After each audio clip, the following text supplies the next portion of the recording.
What's up guys, it's Tommy here and welcome to a bombastic brand new transfer news video. And in this video we will cover a lot of stories, but the main one is Alexander Isak wants to sign for Liverpool. He already told his agent this to hash out the personal details, the contract, and now it's up to Liverpool and Newcastle to agree a transfer fee. And Anfield Index news outlet is reporting that Liverpool could sacrifice a top transfer target to win favor with Newcastle in these striker talks. And in this video we will talk about Quansah's move to buy Leverkusen, because Liverpool agreed a very interesting deal for Quansah, which I think 98% of Liverpool fans are absolutely in favor of. Richard Hughes is absolutely nailing this transfer window. David Ornstein was right praising Richard Hughes and his genius in the football world, because Liverpool are very smartly doing business in the transfer window. I think we are as close to a 10 out of 10 transfer window as you could imagine. Before the summer, I think this transfer window so far surpasses the wildest dreams and the wildest expectations of most Liverpool fans. Let me know how do you feel in the comments below about Liverpool's transfer window, because the Kerkez deal is pretty much done. And already I think this is an 8 out of 10 transfer window. But rate the transfer window below in the comments. And of course leave a like if you enjoyed these videos. Subscribe if you're new around here. And don't forget to turn on the bell notifications so you get notified every day about the latest Liverpool transfer news updates in every video that I upload. So Liverpool's transfer approach this summer appears increasingly calculated, and Liverpool are exploring an audacious strategy to sign Alexander Isak, and sources close to negotiations suggest that Newcastle are reluctant to entertain offers for Isak, which is expected because they qualified for the Champions League. But Liverpool are considering a tactical maneuver that could improve, their reputation with Newcastle, one that involves potentially walking away from pursuing Marc Guéhi, because if Newcastle want to sign Guéhi as well, Liverpool could do them a favor by walking away from signing Marc Guéhi, and that could land them Alexander Isak in return. But I think if Newcastle had to choose, either sign Marc Guéhi and lose Alexander Isak, or don't sign Marc Guéhi but keep Alexander Isak at the Newcastle, I think they would choose the latter. But that's just my personal opinion. And Marc Guéhi is in the final year of his contract.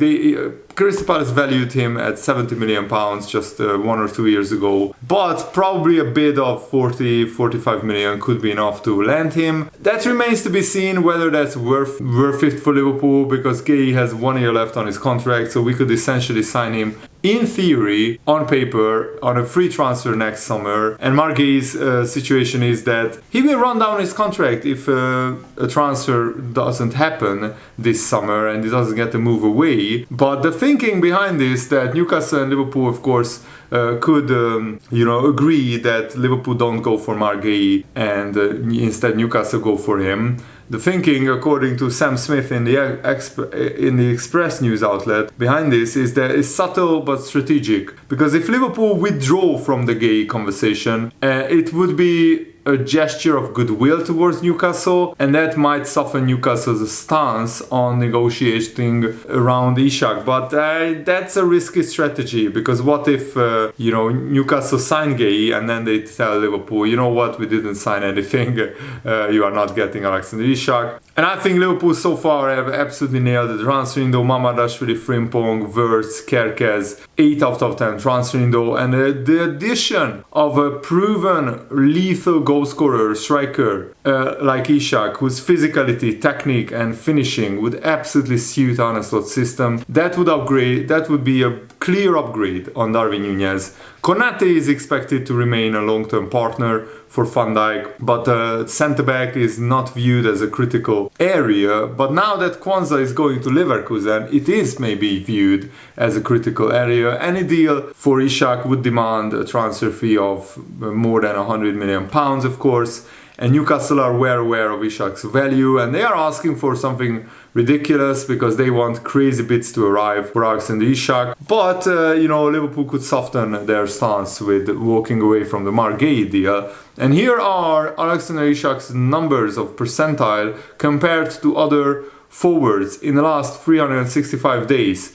And as you can see, in terms of non-penalty expected goals, non-penalty goals, and shot creating actions. He's in the top 30% of strikers in terms of pass completion, progressive passes, progressive carries, and successful take-ons. He's in the top 12%. So his link-up play is absolutely brilliant, as well as his finishing. And you know, Gary Lineker and Alan Shearer clashed on their podcast talking about Wirtz and Isak. Lineker asked, where do you think Wirtz will play? I mean, obviously he's a player that can play as an 8, but also as a 10. I think it will be floating between the two. I think he will have one, obviously, Salah on one side and whoever is on the other side, and it will be Wirtz that will be the 10. And the forward, they will just sort of rotate and do what they have to do. So I think that's where he will play. And then Lineker, clearly enjoying the moment, asking Alan Shearer, who is a Newcastle fan obviously, yeah, and Alexander Isak as the number 9 at Liverpool, right? and Alan Shearer got absolutely furious. He said, no chance. And then, of course, he gave the middle finger to Gary Lineker, which was a pretty funny moment as well. But yeah, probably that's Newcastle's first reaction when they hear that Liverpool want to sign Alexander Isak. But Liverpool are keeping tabs on other high-profile strikers. I might make a separate video on Victor Osimhen because he's a very interesting profile as well, available for like half the amount or maybe even 40% of the transfer fee that Liverpool would have to pay for Alexander Isak. Victor Gyökeres is also still available, but each presents a different profile. Of course, both are capable of delivering in a high-press, possession-heavy system, but they are different profile of players, and Liverpool have to figure out what they spend their money on. What I think is 100% guaranteed is if Darwin Núñez is sold, Liverpool will sign a striker. But Isak is, of course, uniquely compelling because he has the physicality, he has the finesse, and his age profile is 25, 26 years old. That makes him ideal. And Fabrizio Romano talked on his podcast about this Alexander Isak deal. He said Liverpool would try to go for Isak if he became available, but at the moment I don't have this feeling. And Liverpool, from what I'm hearing, see it as a very, very difficult deal. So that's why Fabrizio Romano believes that Liverpool could turn to Hugo Ekitike. Ekitike could come back into the frame. Ekitike scored 22 goals and got like 6 assists or 7 assists in all competitions last season, helping Frankfurt achieve Champions League football. And Frankfurt are well protected from a transfer fee perspective. Ekitike has a long contract. And he's an interesting opportunity. Fabrizio Romano said, a name I can mention for Liverpool is still Hugo Ekitike at Frankfurt. Because if Darwin Núñez leaves, let's see what happens with Luis Diaz, but especially Darwin. And I see Darwin leaving this summer. Well, I think for Ekitike, this could be a possibility to go to Liverpool because there were calls from Chelsea 2 weeks ago. Man United in recent days also made contact with the agents to understand the situation. But for Liverpool, this is also a possibility. Liverpool also spoke to the agents. Also, Liverpool considered Ekitike an interesting opportunity. And so that's the name I would keep in their shortlist. And it all depends on Frankfurt's valuation. Because if Frankfurt want 100 million euros, 85 million pounds, Liverpool are not paying that. But if they would accept 60, 65, maybe even 70 million, depending on how much money Liverpool get from Darwin Núñez, I think that could be a transfer that I can see happen. Ekitike is the third choice, maybe behind Julian Alvarez and Alexander Isak. Some journalists are already putting out stories that it would take a bid well in excess of 150 million pounds for Newcastle to even start negotiating for Alexander Isak. We are not just talking about the British transfer record fee. We are looking at something approaching the 200 million pound record, and that's just ridiculous. But now Newcastle are now putting it out there in the media. He will never cost that. The injury record already wipes 50 million pounds from that figure. Is Isak worth 150 million? I'm not sure. Maybe 120, 130. If Wirtz is worth 116, then Isak is like maybe 110, 20, 130 million. And Isak had a really good season. One that might be argued is one on the precipice of world class. But in the last 5 years, Alexander Isak averages a goal or an assist in 15 games a season. Diaz and Gakpo each averages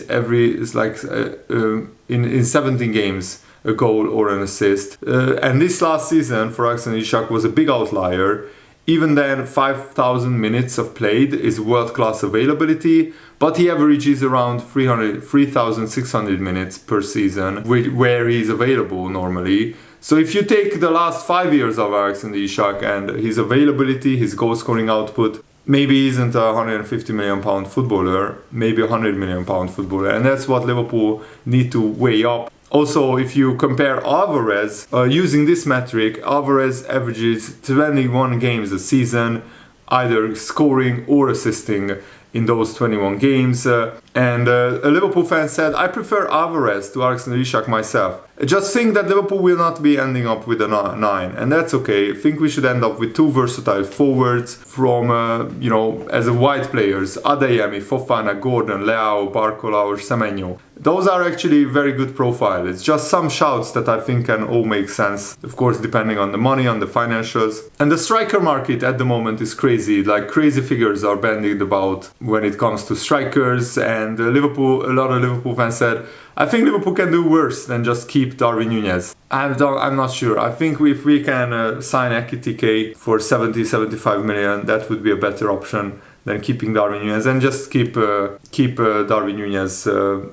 Sell Darwin Núñez for 50-55 million to Napoli. Another Liverpool fan wisely said, I will trust Michael Edwards and the data analysis team. Isak's underlying analytics are elite. Just going by volume metrics is lazy. The current fitness sports science team has to have signed off on such an expensive pursuit as well. What makes him so valuable is he's gone from a return every 142 minutes to a goal or an assist every 96 minutes last season. That's possibly a slight argument about availability, of course. However, Liverpool play a very intensive style, which is a factor. Bottom line is, Isak is clearly one of the best strikers in the world. He either scores or assists every game. But another Liverpool fan disagrees. He said it's very strange and incorrect way to portray Isak's data. How can this season be an outlier when he delivered 23 goals and assists the last season in just 30 games? Even his first injury hit season, he did 12 goals and assists in 1,526 minutes. So in 3 Premier League seasons, he averaged 64 goal contributions in 6,500 minutes. But if you sign Isak on top of Wirtz and Kerkez and Frimpong and Mamardashvili and maybe a centre-back, then I think Liverpool are nailed on to win the Premier League title. And also a transfer roundup. Jorge Hato, Liverpool have made initial contact to test Ajax's position and Jorge Hato's willingness to move. That's still at an early stage, but serious interest is there. He's 100% on the radar, but he's just 19 years old, so Liverpool are in no rush to sign him right now. If there are better options, more experienced centre-backs, we will go for those and maybe sign Hato in 1 or 2 years. A former bid is set to go in for Mark Guéhi, and there is a chance it has already landed with Crystal Palace. He is viewed as one of the more straightforward options if negotiations progress quickly. Malik Fofana, initial talks with his camp are underway to gauge what the player wants next. He is viewed as a versatile forward option. He fits the profile that Arne Slot wants. If there is need to replace an outgoing wide player or add depth behind the main front line, then he is a great option. And Alexander Isak, Newcastle have told the player to make a clear decision on whether he is prepared to push for an exit. Liverpool's approach remains patient, and they will not force this player while the player's stance is unresolved. And the Milos Kerkez deal is already agreed. The medical is scheduled for Tuesday, so this will be completed as well. And now for the big news. Jarrell Quansah is going to buy Leverkusen. Liverpool agreed a fee of £30 million guaranteed plus £5 million in add-ons, which is, I think, a great deal because Liverpool included a buyback clause in Jarrell Quansah's Leverkusen move. Anytime that Leverkusen are thinking about selling Quansah, Liverpool will have first option on him and Liverpool will have a buyback clause as well. So if Quansah becomes world class at Leverkusen, then Liverpool can buy him back at any time for a fixed transfer fee, which I think is very, very smart move. And Leverkusen, of course, scouted him at the England under 21 Euros, and he is continued development in the tournament. We'll push this former completion back a little bit, but Fabrizio Romano already said that here we go to Leverkusen. Quansah deal is agreed, and Liverpool will have a buyback clause. He confirmed it as well. So Liverpool will keep the future control of the player, and he signs a new 5-year contract. And Bayer Leverkusen accept the fact that Liverpool can have control over the player in the future, in 1 or 2 or 3 or 4 or 5 years. If Liverpool decide to return and bring him back to Anfield, they can do it for a specific price with no need for negotiations. It would be an automatic trigger of the buyback clause. Of course, the price is an important price. At the moment it's still undisclosed, but it's important price, 35 million. And also, Liverpool aim to sign Mike Gay, whose contract has 1 year left, for around 30 million pounds. Crystal Palace are not going to accept that. Liverpool might go higher. Crystal Palace are unlikely to accept 30 million because previously they valued Gay at 60 million and Newcastle didn't pay that. Tottenham, Arsenal and Newcastle are also interested in him, but Liverpool are in pole position. Gay seeks assurances on playing time, but he's open to joining Liverpool if a suitable transfer fee is agreed.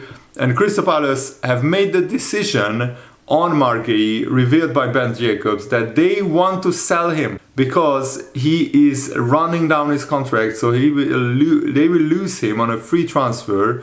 So they want to sell him in this summer transfer window because he won't sign a new deal. Any sale will help Crystal Palace sign his replacement, Ousmane Diomande, who is available for between 40 and 50 million pounds. And at the moment, the long-term plan for Liverpool is to find an heir to the throne of Van Dijk, which is going to be very difficult, and bringing that player while Van Dijk is still at the club, so leading to a smooth transition. But Liverpool will also need a right-sided centre-back, given Konate has 12 months left on his contract. Yeah, Liverpool aren't close to extending Konate's contract. Here you can see Mark Gay's numbers, which are really, really good. Ball recoveries, clearances, final third entries, duels won are really, really high. So Liverpool need to negotiate a realistic transfer fee. 40 million, I think 45 million maybe at a stretch would be enough for Liverpool to get Mark Gay. But let me know, do you think he's worth that